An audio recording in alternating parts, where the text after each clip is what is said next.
Hello friends, എല്ലാവർക്കും പുതിയൊരു വീഡിയോയിലേക്ക് വീണ്ടും സ്വാഗതം. അപ്പോൾ ഇന്നത്തെ റെസിപ്പി ഒരു ഹെൽത്തി ആയിട്ടുള്ളതാണ് കേട്ടോ. ചിക്കൻ സൂപ്പാണ്.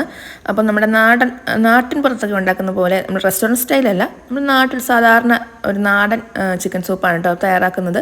അപ്പം വെയിറ്റ് ലോസ് ഒക്കെ ചെയ്യുന്നവരാണെങ്കിൽ ഒരു നേരത്തെ ഫുഡായിട്ട്, അതായത് ഡിന്നറായിട്ട് നമുക്കിത് കഴിക്കാം. നല്ല ഫില്ലിംഗ് ആണ്, അതേപോലെ നല്ല ഹെൽത്തിയുമാണ്. അപ്പം നമുക്കിനി വീഡിയോയിലേക്ക് കിടക്കാം. അപ്പോൾ ആരെങ്കിലും സബ്സ്ക്രൈബ് ചെയ്ത് കാണുന്നുണ്ടെങ്കിൽ ഒന്ന് സബ്സ്ക്രൈബ് ചെയ്ത് സപ്പോർട്ട് ചെയ്യണേ. അതേപോലെ വീഡിയോ ഇഷ്ടപ്പെട്ടാലൊന്ന് ലൈക്ക് ചെയ്യാനും മറന്നു വരുന്നത് കേട്ടോ. അപ്പോൾ സൂപ്പ് ഉണ്ടാക്കാൻ വേണ്ടി ഞാൻ കുറച്ച് വെജിറ്റബിൾസൊക്കെ അരിഞ്ഞെടുത്ത് വെച്ചിട്ടുണ്ട്. നമുക്ക് ഇഷ്ടമുള്ള വെജിറ്റബിൾസ് എടുക്കാം കേട്ടോ. അപ്പോൾ ഞാൻ അവിടെ ക്യാരറ്റ് എടുത്തിട്ടുണ്ട്, ലെറ്റ്യൂസ് എടുത്തിട്ടുണ്ട്, പിന്നെ തക്കാളി എടുത്തിട്ടുണ്ട്, പിന്നെ ക്യാബേജ് അല്ല കോളിഫ്ലവറാണ് എടുത്തേക്കുന്നത്.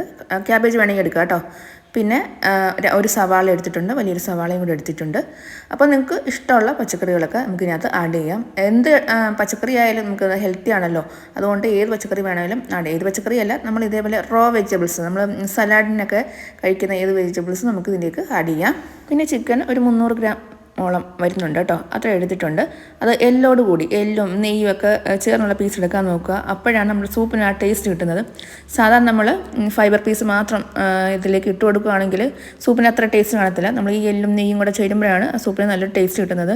അതുകൊണ്ട് നമ്മൾ അഡീഷണലായിട്ട് എണ്ണയോ നെയ്യോ ഒന്നും ഒഴിച്ച് കൊടുക്കേണ്ട ആവശ്യമില്ല. ഇതിനകത്തുള്ള നെയ്യും എണ്ണയൊക്കെ മതി നമ്മുടെ സൂപ്പ് ഉണ്ടാക്കാൻ വേണ്ടി. ഇനി ഇതിലേക്ക് വേണ്ടിയുള്ള മസാലകളൊക്കെ ചേർത്ത് കൊടുക്കാം. ആദ്യം 1 സ്പൂൺ നിറയെ കുരുമുളക് പൊടി ചേർക്കുന്നുണ്ട്. പിന്നെ അതിലേക്ക് ഒരു 1/2 ടീസ്പൂൺ മഞ്ഞൾപ്പൊടി ചേർക്കുന്നുണ്ട്. പിന്നെ ഇതിലേക്ക് ഞാൻ ചേർക്കുന്നത് നമ്മുടെ ഗരം മസാലയായിട്ടുള്ള കറുവാപ്പട്ടയും അതേപോലെ ബേ ലീഫും മാത്രമേ ഉള്ളൂ. വേറെ ഗ്രാമ്പുവോ അല്ലെങ്കിൽ തക്കോലോ ഒന്നും ചേർക്കുന്നില്ല. എന്നിട്ട് ആവശ്യത്തിനുള്ള ഉപ്പും കൂടെ ചേർത്ത് കൊടുക്കാം. പിന്നെ വെള്ളം ചേർത്ത് കൊടുക്കണം, അത് നമ്മുടെ ഇഷ്ടപ്രകാരം ചേർത്ത് കൊടുക്കാം. നമുക്ക് എത്ര കപ്പ് അളവിൽ സൂപ്പ് വേണം അതിനേക്കാളും ഒരു അര കപ്പും കൂടെ അധികം വെള്ളം ഒഴിച്ച് കൊടുക്കണം. എന്നിട്ട് നമുക്കിത് നന്നായിട്ട് വേവിക്കാൻ വെക്കാം. കാരണം അരക്കപ്പും കൂടെ ചേർത്ത് കൊടുക്കുന്നതെന്ന് വെച്ചാൽ നമ്മളിത് ചിക്കൻ വെന്ത് വരുമ്പോൾ കുറച്ച് വെള്ളം വറ്റി വരും. അതാണ് അരക്കപ്പും കൂടെ അധികം ചേർത്ത് കൊടുക്കാൻ പറയുന്നത്. ഇപ്പം ചിക്കൻ നന്നായിട്ടെല്ലാം വെന്ത് ഇതിൻ്റെ നെയ്യൊക്കെ നന്നായിട്ട് ഇറങ്ങി വന്നിട്ടുണ്ട്. അപ്പം ഞാൻ പറഞ്ഞതുപോലെ കുറച്ച് നെയ്യുള്ള ചിക്കൻ എടുക്കാൻ നോക്കുക, അപ്പോഴാണ് ആ സൂപ്പിന് ആ ടേസ്റ്റ് കിട്ടുന്നത് കേട്ടോ. ഇനി നമുക്ക് അരിഞ്ഞ് വെച്ചിരിക്കുന്ന വെജിറ്റബിൾസ് എല്ലാം ചേർത്ത് കൊടുക്കാം. അതിന് ലെറ്റ്യൂസ് ചേർത്ത് കൊടുത്തു, പിന്നെ ക്യാരറ്റും പിന്നെ സവാളയും തക്കാളിയും എല്ലാം ചേർത്ത് കൊടുക്കാം. പച്ചമുളക് വേണമെന്നുണ്ടെങ്കിൽ, എരിവ് ഇഷ്ടമാണെന്നുണ്ടെങ്കിൽ ചേർത്ത് കൊടുത്താൽ മതി. ഞാനിപ്പം എരിവിന് പകരം കുരുമുളക് പൊടിയാണ് ചേർത്ത് കൊടുക്കുന്നത്. നമുക്ക് എത്ര എരിവ് വേണോ അതിനനുസരിച്ച് കുരുമുളക് പൊടിയാണ് ചേർത്ത് കൊടുക്കുന്നത്. പച്ചമുളക് ഇഷ്ടമുണ്ടെങ്കിൽ അത് ചേർത്ത് കൊടുക്കാം കേട്ടോ. ഇനി നമുക്ക് ഈ വെജിറ്റബിൾസും കൂടെ ഒന്ന് വേവിച്ചെടുക്കണം. അതിന് ഒരുപാട് നേരമൊന്നും വേണ്ട കേട്ടോ. ഒരു 5 മിനിറ്റ് നമുക്ക് അടച്ച് വെച്ചൊന്ന് തിളപ്പിച്ചെടുത്താൽ മതി. അപ്പോൾ നമ്മൾ സൂപ്പ് ഉണ്ടാക്കുമ്പോൾ ശ്രദ്ധിക്കേണ്ട ഒരേ ഒരു കാര്യം, ഹൈ ഫ്ലെയിമിൽ ഒരിക്കലും വെച്ച് നമ്മൾ സൂപ്പ് ഉണ്ടാക്കരുത്.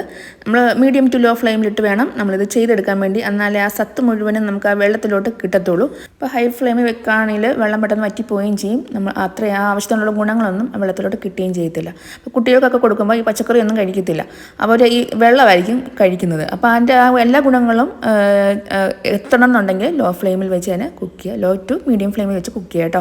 അപ്പം വെജിറ്റബിൾസ് എല്ലാം നന്നായിട്ട് വെന്തിട്ടുണ്ട്.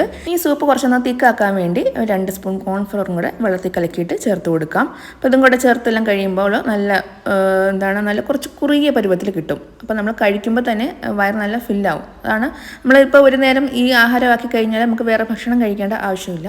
ഇനി ഉപ്പ് നോക്കിയിട്ട് വേണമെന്നുണ്ടെങ്കിൽ ഉപ്പ് ചേർത്ത് കൊടുക്കുക. എരിവിനി വേണമെങ്കിൽ കുരുമുളക് പൊടി ചേർത്ത് കൊടുക്കുക. അപ്പോൾ ഞാൻ ഇതിലേക്ക് 1/2 ടീസ്പൂൺ കുരുമുളക് പൊടിയും കൂടെ ചേർത്ത് കൊടുത്തിട്ടുണ്ട്. അതും കൂടെ ചേർത്ത് യോജിപ്പതിന് ശേഷം നമുക്ക് ഫ്ലെയിം ഓഫ് ആക്കുന്നതിന് മുമ്പ് ഞാൻ കുറച്ച് മല്ലിയിലയും കൂടെ ചേർക്കുന്നുണ്ട്. അപ്പോൾ മല്ലിയില ഇഷ്ടമാണെങ്കിൽ മാത്രം ചേർത്ത് കൊടുക്കുക കേട്ടോ. അതിൻ്റെ ഫ്ലേവർ ഇഷ്ടമാണെങ്കിൽ മാത്രം ചേർത്ത് കൊടുത്താൽ മതി. അതും കൂടെ ചേർത്ത് ഒന്നുകൂടെ ഒന്ന് ഇളക്കിയതിന് ശേഷം നമുക്ക് ഫ്ലെയിം ഓഫ് ചെയ്യാം. ഫ്ലെയിം ഓഫ് ചെയ്തിട്ട് നമുക്കിത് ചൂടോടെ തന്നെ ഉപയോഗിക്കാം കേട്ടോ.